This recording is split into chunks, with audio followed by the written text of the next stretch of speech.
देखिए, इसको गिरफ्तारी दिखाया गया मगर बहुत एक बड़ी कॉन्स्पिरेसी हुई है इसमें और योजनाबद्ध तरीके से गिरफ्तारी कम सरेंडर हुआ। अतीक वगैरह का उससे भी ये डरा हुआ था और सबसे बड़ी जो बात थी कि ये पुलिस की गिरफ्त में एक आध दिन आने वाला था और सेंट्रल गवर्नमेंट के लिए, चूँकि सेंट्रल गवर्नमेंट के भी इंटेलिजेंस लगातार वहाँ पे थी, तो ये घबरा करके एक अंडरस्टैंडिंग के तहत ये हुआ है। चूँकि आप पार्टी नहीं चाहती थी कि इसको अरेस्ट किया जाए, सिख वोट वो अपने पास पॉकेट में रखना चाहती थी। आपको हम यहाँ ये भी क्लियर कर दें, अमृतपाल के साथ सिख वोट टोटल नहीं है। कुछ लोग हैं वो भी हल्की सी सहानुभूति रखते हैं। अगर ये पुलिस चाह लेती ये और किसी प्रदेश में होते तो ये बहुत पहले अरेस्ट हो जाते। नमस्कार, मैं अंजलि मिश्रा। स्वागत है आपका हमारे चैनल में। 36 दिन से फरार चल रहे खालिस्तानी समर्थक और भगोड़े अमृतपाल सिंह को आखिरकार गिरफ्तार कर लिया गया है और यह गिरफ्तारी आज सुबह 6:45 पर की गई है। और अपनी गिरफ्तारी से ठीक पहले उसने यानी अमृतपाल सिंह ने जो है गुरुद्वारे में मत्था टेका था और गिरफ्तारी के बाद उन्होंने ये कहा कि गिरफ्तारी अंत नहीं, शुरुआत है। अब ऐसे में आपको बता दें कि काफी दिनों से फरार चल रहे थे और आखिरकार इनकी गिरफ्तारी हो गई है। गिरफ्तारी के बाद पंजाब पुलिस का बयान भी आया है कि वो पूरी तरीके से हर जगह जो है पैनी नजर रखे हुए हैं कि पंजाब में किसी भी तरीके की अशांति ना फैले, शांति बहाल रहे। अब ऐसे में इस पूरे मामले पर, अमृतपाल की गिरफ्तारी पर चर्चा करने के लिए हमारे साथ मौजूद है वरिष्ठ पत्रकार अजय पत्रकार जी। सर, मैं आपका स्वागत करती हूँ हमारे चैनल में। तो सर, सबसे पहला जो सवाल है वो ये है कि इतने दिनों से फरार चल रहा था अमृतपाल, आखिरकार जो है पुलिस की गिरफ्त में आ चुका है, क्या कहेंगे आप? देखिए, इसको गिरफ्तारी दिखाया गया मगर बहुत एक बड़ी कॉन्स्पिरेसी हुई है इसमें और योजनाबद्ध तरीके से गिरफ्तारी कम सरेंडर हुआ।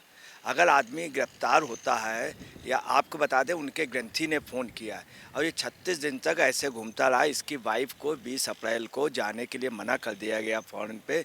इसकी जो वो थी पप्पलदीप, उसको अरेस्ट कर लिया गया था 10 अप्रैल को और जो इसके सारे वो सोर्सेस थे सब वो हो गए थे।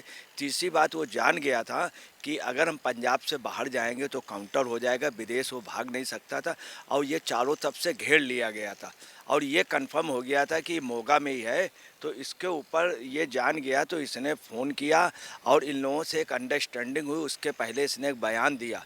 अब बयान पुलिस के सामने नहीं दिया, अब पहले से एक वेल प्लान्ड बन के पंजाब गवर्नमेंट के भी हाथ से चूँकि मामला निकल रहा था, यही एक वजह थी। दूसरी एक कारण ये रहा कि इसके परिवार का रहा और इसके ऊपर इतने मुकदमे थे इस अतीक वगैरह का, उससे भी ये डरा हुआ था। और सबसे बड़ी जो बात थी कि ये पुलिस की गिरफ्त में एक आध दिन आने वाला था और सेंट्रल गवर्नमेंट के लिए, चूँकि सेंट्रल गवर्नमेंट के भी इंटेलिजेंस लगातार वहाँ पे थी, तो ये घबरा करके एक अंडरस्टैंडिंग के तहत ये हुआ है। एक और जो सवाल है वो ये है कि अब जो है इनकी गिरफ्तारी हो चुकी है। अब ऐसे में उसे अब असम ले जाया जा रहा है प्लेन से और वहाँ की जेल में रखा जाएगा। तो पंजाब की जेल में नहीं बल्कि असम की जेल में रखने का जो फैसला लिया गया है, इस पे क्या कहेंगे आप? देखिए, असम के जेल में डिब्रूगढ़ में जो जहाँ लिया गया है बिल्कुल ठीक फैसला हुआ है। वो 2641 किलोमीटर है। वहाँ का जो चीफ मिनिस्टर है हेमंत बिस्वा शर्मा, वो इतना बोल्ड है, वो इतना सख्त है कि वो, और उसके अलावा जो डिब्रूगढ़ की जेल है वो अपने आप में सबसे सेफ़ है। तिहाड़ जेल इतनी सेफ़ नहीं है, मोगा की जेल इतनी सेफ़ नहीं है, पंजाब की नहीं है जितनी डिब्रूगढ़ जेल का आज से नहीं बहुत पुराना इतिहास है।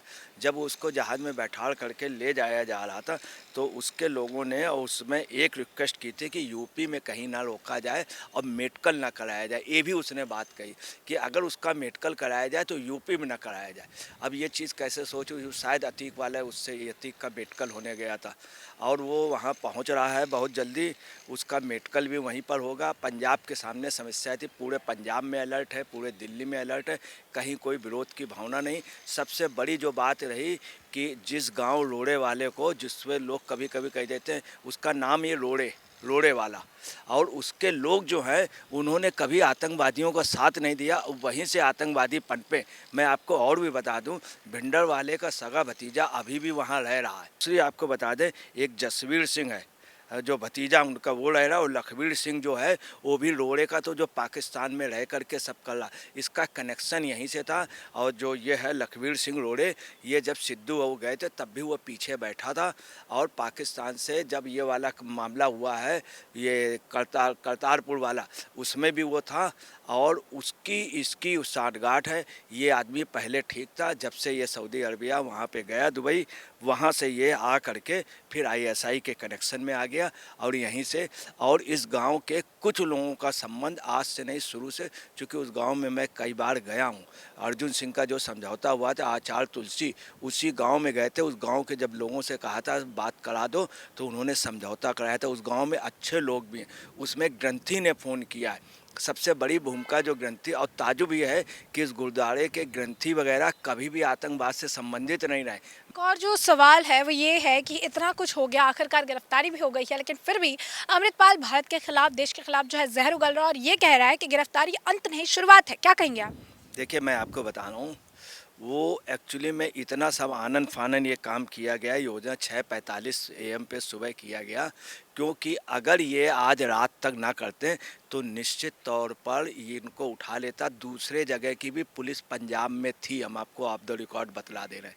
और तो ये एक्चुअली में इनके सामने एक मुसीबत थी, और ये इंटरनेशनल लेवल पे, नेशनल लेवल पे इनके सारे हाथ कट कर दिए गए थे, और ये फंस करके इसने ही बात की है। ये जो इंटरव्यू है ये पहले का बनाया गया, पुलिस बाद में आई है, और इसमें मेन जो पॉजिटिव भूमिका रही है उसकी रही। दूसरी बात है कि दिल्ली की गवर्नमेंट, पंजाब की गवर्नमेंट में दबाव था। हकीकत ये है, जो इसको 37 दिन पहले जो था, ये इसको रास्ता दिया गया था, उसमें गवर्नमेंट की मिली भगत थी, पंजाब गवर्नमेंट की। मगर मान ने तब भी अच्छा काम किया, चूँकि आप पार्टी नहीं चाहती थी कि इसको अरेस्ट किया जाए। सिख वोट वो अपने पास पॉकेट में रखना चाहती थी। आपको हम यहाँ ये भी क्लियर कर दें, अमृतपाल के साथ सिख वोट टोटल नहीं है। कुछ लोग हैं वो भी हल्की सी सहानुभूति रखते हैं, ऐसा नहीं कि उसके अनुयायी हैं उसके पीछे चल दें। तो ये एक बहुत बड़ा ड्रामा है, और ये पॉलिटिकल ड्रामा है। आप ये मानिए, भिंडरवाला को इंदिरा जी ने पैदा किया था। प्रीतम सिंह भिंडर की वाइफ का चुनाव संयोजक था वो, और उसको कांग्रेस ने दिया था, कांग्रेसी था, बाद में वही आतंकवादी हो गया। यही अमृतपाल के साथ किया गया। अमृतपाल को पहले प्रश्रय दिया गया, और प्रश्रय वहाँ की मौजूदा गवर्नमेंट, और 36-37वें से दिन मजबूरी में उनको अरेस्ट करना पड़ा, हालांकि दिल्ली की हुकूमत नहीं चाहती थी। और इससे हमें अगर क्वेश्चन किए जाएँ तो मैं फिर कहूँगा केजरीवाल से इसमें किए जाएं। जितना केजरीवाल को इस टॉपिक में मालूम है उतना किसी को नहीं। दिल्ली गवर्नमेंट भी मजबूर थी, वही जान रही थी कि अगर ये नहीं पकड़ा गया तो हमारी सरकार की बदनामी होगी, क्योंकि अगर 2 दिन और ना पकड़ा जाता तो आप समझे आपकी बहुत बड़ी बदनामी होने जा रही थी। कई इनपुट ऐसे थे कि भगाने में आपका हाथ था, उसको बाकायदे अरेस्ट कर लिया गया था सब उसमें, और उसको मोटरसाइकिल से भगाया गया। एक और जो सवाल है सर वो ये है कि अब अमृतपाल के जो परिवार हैं, जो उनके चाचा है, वो कह रहे हैं कि हम कानूनी लड़ाई जो है लड़ेंगे, जबकि अमृतपाल के भड़काऊ बयान सारे कुछ जो है सामने है, सबूत है, वो मीडिया के सामने हमेशा जो है बयानबाजी करते रहे हैं, हमेशा खालिस्तान की मांग करते रहे हैं। गृह मंत्री अमित शाह के लिए भी बयान दिया है, और एनएसए के तहत जो है कार्रवाई की गई है। तो परिवार कह रहा है कि हम कानून के तहत जो है लड़ाई लड़ेंगे, और दूसरी तरफ एनएसए के तहत कार्रवाई की गई है। क्या कहेंगे आप? क्या कुछ राहत मिल पाएगी अमृतपाल को कि बिल्कुल भी नहीं? एक सेकंड हम क्लियर कर दें, चूँकि अमृतपाल की जो रिपोर्टिंग हुई है, जो वो लिखी गई एफआईआर, तो हम आपको बता रहे हैं पंजाब गवर्नमेंट ने लिखी, और पंजाब गवर्नमेंट ने उसको रास्ते दिए।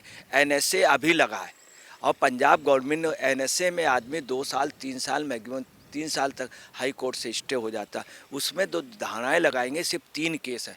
और इतना लचर पंजाब गवर्नमेंट ने किया, मैं आपको बता रहा हूँ कि दूसरी बात, उसके साथ इतने टॉप वकील हैं कि जो चैम्बर में जा कर के रात को ऑर्डर करा लेते, वो सब उसके बैकिंग में, आज भी बैकिंग में हो गए। नहीं तो अमृतपाल ये ना कहता कि मेरा मेडिकल यूपी के बॉर्डर पे कहीं पर ना हो, और उसको जहाज़ से ले जाया गया। और जो ये इंटरव्यू आया है ये पहले का है, एक वेल प्लान्ड है। दूसरी आपको बता दें कि अगले ने किया क्या है कि देशद्रोह, हिंसा फैलाना, थाने में हमला किया, पुलिस कर्मियों पर हमला किया, सोशल मीडिया में भड़काया, परंतु कोई मर्डर नहीं हुआ है। 302, 307 नहीं है। अच्छा, अगर पुलिस चाहती तो कई धाराएं वहाँ की करा सकती थी। ये जो ये अरेस्ट हो गया था, मगर पुलिस ने इसको रास्ता दिया, सब इसको घेर लिया था बाकायदे। इसको पुलिस ने इसको स्वयं पकड़ लिया, मगर इसको मोटरसाइकिल निकाल, इसके पहले भी पुलिस के हाथ में आया, मगर चूंकि सरकार नहीं चाहती थी। मान का बाद में जमीर जागा। इस मामले में आप में मतभेद भी है।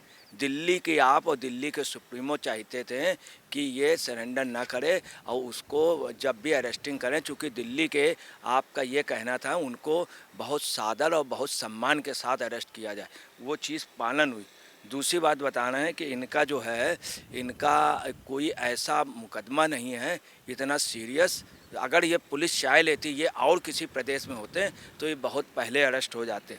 अच्छा, इनके साथ इस समस्या थी ना, ये पाकिस्तान दूसरा स्ट्रेटजी, उसने एक स्ट्रेटजी के तहत दिया। 26 दिन इन्होंने ऐसे ही गंवाए, और अगर इसमें इंटेलिजेंस सेंट्रल का लगा था, उसकी वजह चूँकि उन्होंने लोकेशन दी है, इस कारण ये अरेस्ट हुआ है।